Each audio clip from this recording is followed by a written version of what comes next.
Pernahkah Anda berpikir bagaimana mungkin sebuah perusahaan raksasa yang sudah mendunia, dengan ribuan karyawan dan uang triliunan, bisa tumbang dalam semalam?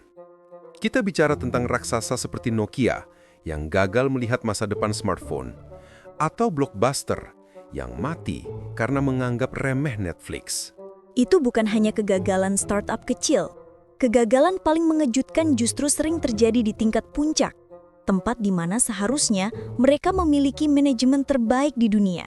Kebanyakan orang berpikir manajemen hanyalah tentang memerintah bawahan, atau sibuk mengisi laporan dan meeting di ruang ber-AC. Padahal manajemen yang sesungguhnya adalah seni yang jauh lebih sulit.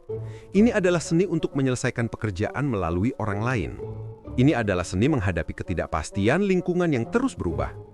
Ini adalah seni memastikan ribuan kepala bergerak ke satu arah. Jika Anda menguasai seni ini, Anda tidak hanya bisa memimpin perusahaan, tapi juga mengelola keuangan pribadi, tim kuliah, atau bahkan mengatur rencana liburan Anda. Bagian 1. Definisi. Jadi, apa definisi manajemen 101 yang paling sederhana? Jauhkan buku tebal akademisnya. Kita akan pakai definisi dari Mary Parker Follett. Manajemen adalah seni dalam menyelesaikan pekerjaan melalui orang lain. Manajemen pada intinya adalah proses untuk mencapai tujuan. Proses ini harus menggunakan sumber daya secara efektif dan efisien. Sumber daya apa? Ada 8 sumber daya inti atau yang sering kita sebut 8M. Man, money, material, method, machine, market, minute, dan information. Proses mencapai tujuan ini dikenal sebagai kerangka dasar POLC. Di akhir video ini, Anda akan menguasai 5 pilar utama manajemen modern yang harus Anda kuasai agar tidak mengalami kegagalan sistemik. Bagian 2. Analogi sederhana. Untuk menyederhanakan proses manajemen yang rumit, mari kita gunakan sebuah analogi yang sangat Indonesia, Warteg. Warteg yang sukses adalah mahakarya manajemen mikro. Seluruh fungsi POLCAC berjalan di sana setiap hari secara alami. 1. P. Planning atau perencanaan. Pemilik warteg merencanakan menu, memperkirakan jumlah bahan yang perlu dibeli dan target laba harian. 2. O. Organizing atau pengorganisasian. Membagi tugas dengan jelas. Siapa yang harus belanja, material, siapa yang memasak, method, dan siapa yang melayani dengan ramah, man. 3. L. Leading atau actuating, penggerakan. Memastikan juru masak bekerja cepat dan pelayan tetap ramah dan termotivasi. Ini adalah tentang pengaruh dan motivasi tim kecil itu. 4. C. Controlling atau pengendalian. Di akhir hari, pemilik warteg menghitung semua uang kas, mengecek sisa bahan, dan memastikan tidak ada penyimpangan. Jika nasi kurang hari ini, besok harus dikoreksi dan direvisi perencanaannya. Jika warteg gagal dalam salah satu fungsi ini, misalnya, koordinasi pembelian bahan berantakan, atau pengendalian uang lemah, ia akan cepat gulung tikar. Bagian 3. 5 pilar manajemen. Pilar pertama, perencanaan. Ini bukan sekedar daftar tugas, tapi perencanaan strategis, menentukan misi utama organisasi dan bagaimana membagi sumber daya untuk pencapaian jangka panjang. Kita harus fokus pada kelangsungan hidup di tengah ketidakpastian tinggi. Informasi seringkali tidak lengkap, meramalkan masa depan sulit. Manajer harus menggunakan pengalaman, pertimbangan, dan intuisi untuk memperkirakan probabilitasnya. Alat dasar untuk menghadapi ketidakpastian ini adalah analisis SWOT, menilai kekuatan dan kelemahan internal kita serta peluang dan ancaman eksternal. Mari kita lihat studi kasus ekstrim Kodak. Kodak adalah raksasa yang gagal. Mereka melihat peluang digital. Mereka bahkan menemukan teknologi kamera digital.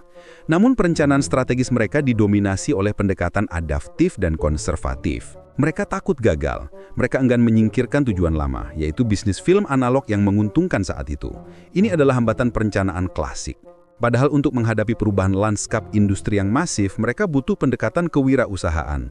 Ini butuh keputusan berani, penuh resiko untuk mencari peluang baru secara aktif. Kegagalan ini menunjukkan bahwa masalah strategi seringkali bukan teknis. Masalahnya adalah budaya organisasi yang gagal fleksibel. Budaya konservatif ini menciptakan hambatan psikologis. Ini mencegah adopsi strategi beresiko tinggi yang sangat dibutuhkan. Pilar kedua adalah pengorganisasian. Ini adalah cara kita mengatur pekerjaan, membagi beban kerja, dan menetapkan mekanisme koordinasi. Tujuannya agar tujuan organisasi dapat dicapai secara efisien. Kunci efisiensi struktural adalah menentukan rentang kendali atau span of control. Ini adalah jumlah bawahan yang efektif dapat diawasi oleh satu manajer. Jika rentang kendali terlalu sempit, Anda menciptakan organisasi tinggi. Birokrasi berlapis-lapis. Ini membuat keputusan jadi lambat. Pengorganisasian yang buruk menciptakan gap, tugas yang tidak ada penanggung jawabnya. Ini juga menciptakan overlap, tanggung jawab atas tugas yang sama diberikan kepada lebih dari satu individu. Kita harus ingat, ketika struktur kekuasaan kabur, ini menghambat manajemen risiko yang efektif. Kegagalan internal seperti konflik atau masalah utang, seperti yang dialami Sritex, seringkali berakar pada kelemahan tata kelola dan struktur. Di organisasi yang sangat kompleks kadang-kadang digunakan struktur matriks. Struktur ini menggabungkan fungsional dan proyek. Namun kelemahan struktur ini adalah terlalu banyaknya bagian. Ini membuat manajer proyek mengalami kesulitan menggandung jalannya proyek. Pilar ketiga, staffing dan motivasi. Ini adalah fungsi actuating. Staffing adalah proses memastikan Anda punya orang yang tepat, di waktu yang tepat, pada jabatan yang tepat. Proses ini didukung oleh analisis jabatan. Ini menghasilkan uraian tugas, apa yang dilakukan, dan spesifikasi jabatan, kualifikasi yang harus dimiliki kandidat. Setelah punya orang yang tepat, bagaimana Anda memotivasinya? Disinilah kita perlu memahami cara pandang manajer melalui teori McGregor. Jika Anda menganut teori X, Anda percaya rata-rata karyawan itu malas. Karyawan tidak suka bekerja, karyawan harus diawasi ketat. Manajemen Anda akan otoriter. Tetapi jika Anda menganut teori Y, Anda percaya karyawan itu rajin. Karyawan menganggap bekerja seperti bermain. Karyawan mencari tanggung jawab. Karyawan ingin mengembangkan diri. Manajemen Anda akan demokratis. Di era revolusi industri 4.0, kita membutuhkan SDM yang memiliki keterampilan inovasi. SDM juga harus mampu berpikir kritis. Keterampilan ini hanya akan muncul jika manajer mengadopsi prinsip teori Y. Ini berarti manajer memberikan otonomi dan kesempatan berprestasi. Manajemen yang buruk, yang menggunakan teori X, akan menimbulkan stres dan konflik. Ini menghasilkan kualitas produk yang buruk. Karyawan tidak terinspirasi untuk memberikan kontribusi terbaik. Motivasi yang rendah berbanding lurus dengan rendahnya kualitas akhir. Pilar keempat, kepemimpinan. Ini adalah proses memberikan arahan dan pengaruh pada kegiatan kelompok. Ini adalah kemampuan untuk mempengaruhi bawahan mengenai cara pelaksanaan perintahnya. Kekuasaan seorang pemimpin bisa berasal dari jabatan, sah. Kekuasaan bisa berasal dari kemampuan memberi balas jasa, promosi. Kekuasaan terkuat berasal dari kekuasaan ahli atau expert power, dan kekuasaan teladan atau referent power. Apa yang terjadi jika kepemimpinan gagal secara etika? Mari kita lihat studi kasus ekstrim, skandal Enron. Skandal Enron adalah kisah horor kegagalan tata kelola perusahaan. Para petinggi menyalahgunakan kekuasaan. Para pemimpin Enron sengaja mengklasifikasikan pinjaman sebagai penjualan.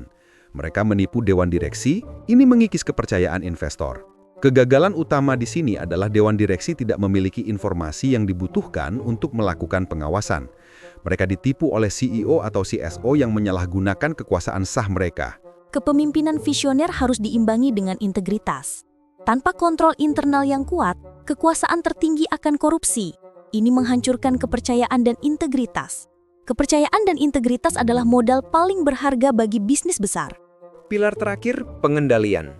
Ini adalah proses sistematik untuk menjamin bahwa tindakan kita sesuai dengan rencana. Ini adalah jaring pengaman organisasi. Pengendalian sangat penting ketika kita menerapkan pendelegasian wewenang. Pengawasan dapat dilakukan di 3 tahap penting: screening, steering, dan post-action.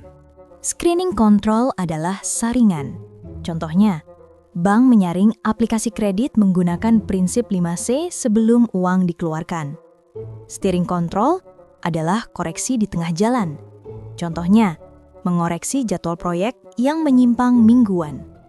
Tapi bagaimana jika kontrol itu disabotase dari dalam? Studi kasus ekstrim, kegagalan Bank Daiwa. Di Bank Daiwa, New York, seorang trader bernama Iguchi menutupi kerugian investasi besar selama 12 tahun tanpa terdeteksi. Kelemahan fatalnya, tidak adanya rotasi pekerjaan, tidak adanya pemisahan tugas. Iguchi merangkap beberapa jabatan. Ini memberinya kesempatan sempurna untuk menyembunyikan kejahatannya. Kasus ini membuktikan bahwa pengendalian paling efektif terbangun dalam desain sistem. Ini terjadi pada tahap pengorganisasian. Jika struktur memungkinkan satu orang mengontrol seluruh rantai proses, Anda gagal dalam kontrol pencegahan. Ini merusak kepercayaan dan integritas sistem global. Bagian 4. Kesimpulan. Kita sudah melihat bagaimana 5 pilar manajemen adalah kunci kelangsungan hidup. Ini berlaku bagi warteg maupun perusahaan global. Sekarang, bagaimana Anda bisa menerapkan ilmu ini dalam hidup Anda? Langkah 1. Lakukan mini SWOT pribadi. Tuliskan 3 kekuatan Anda, 3 kelemahan Anda, dan 3 peluang atau ancaman di pasar kerja. Ini adalah perencanaan strategis pribadi. Langkah 2, latih pendelegasian. Berikan tugas bersamaan dengan wewenang yang sesuai.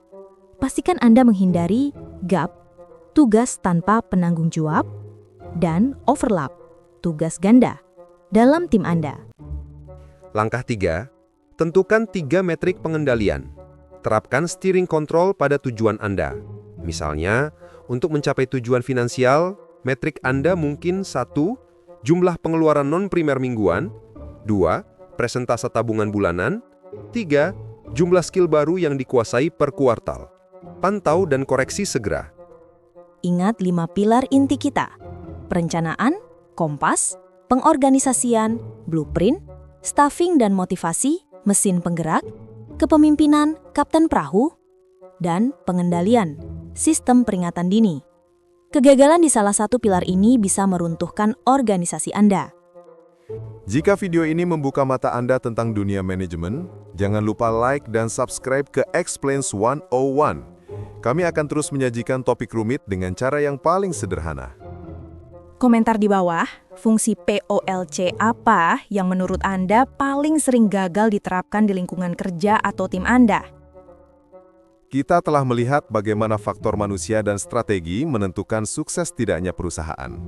Tapi, ada satu pilar lagi yang menentukan bagaimana kita bisa mengubah bahan mentah menjadi produk akhir dengan cepat dan efisien. Pilar ini adalah tentang rekayasa proses, seni merancang alur kerja dari hulu ke hilir. Ini adalah cara memastikan setiap langkah produksi berjalan tanpa pemborosan, tepat waktu, dan berkualitas tinggi. Lalu, bagaimana raksasa seperti Toyota menghilangkan waste dalam setiap proses, dan bagaimana kita bisa menerapkan prinsip Lean di bisnis kecil sekalipun?